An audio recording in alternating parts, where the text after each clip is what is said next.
নমস্কার বন্ধুরা, আমার রান্নাবান্না চ্যানেলে আপনাদের সবাইকে স্বাগত জানিয়ে আজকে রান্না শুরু করছি। আজকে আমি বানাবো সম্পূর্ণ নিরামিষ ফুলকপির রসা। আসুন তাহলে কিভাবে বানাবো দেখে নেওয়া যাক। প্রথমে একটা মশলা বানিয়ে নেব। তার জন্যে এখানে ভেজানো 10টা মতো কাজু বাদাম নিয়েছি, আর 1 ইঞ্চি আদাকে টুকরো করে নিয়েছি, 2টো কাঁচা লঙ্কা আর একটা টমেটো দিয়ে একটা পেস্ট বানিয়ে নিয়েছি। এখন কড়ার মধ্যে তেল দিয়ে দেবো। তেল গরম হলে এর মধ্যে আগে থেকে কেটে রাখা বড় বড় সাইজ করে ফুলকপি, এগুলোকে তেলের মধ্যে দিয়ে লাল লাল করে ভেজে নেব। কিছুক্ষণ লাল লাল করে ভেজে নেওয়ার পরে এর মধ্যে অল্প নুন দিয়ে দেবো।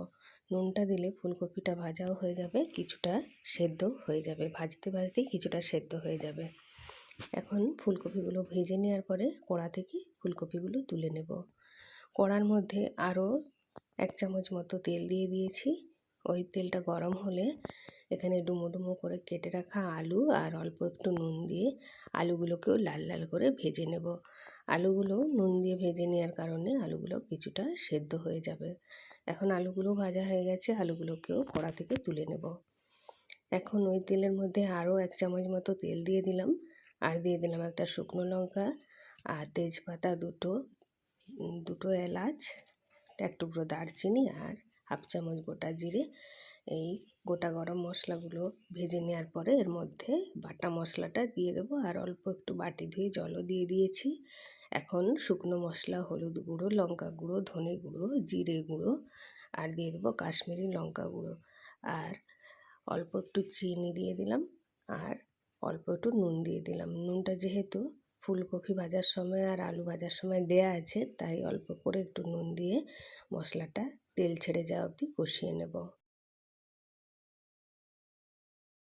মশলা থেকে তেল ছেড়ে এসেছে, এখন এর মধ্যে দিয়ে দিতে হবে ভেজে রাখা আলু আর ফুলকপি। এখন ভালো করে কষিয়ে নেব। প্রায় লো ফ্লেমে এটাকে 2 মিনিট মতো কষিয়ে নেব।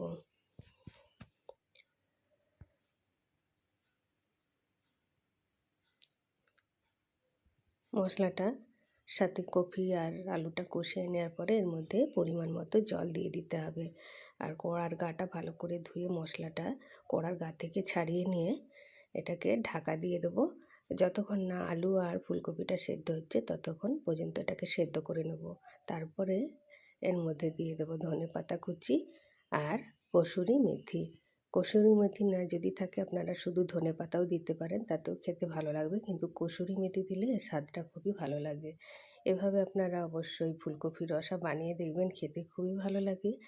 আর চ্যানেলকে সাবস্ক্রাইব করতে ভুলবেন না।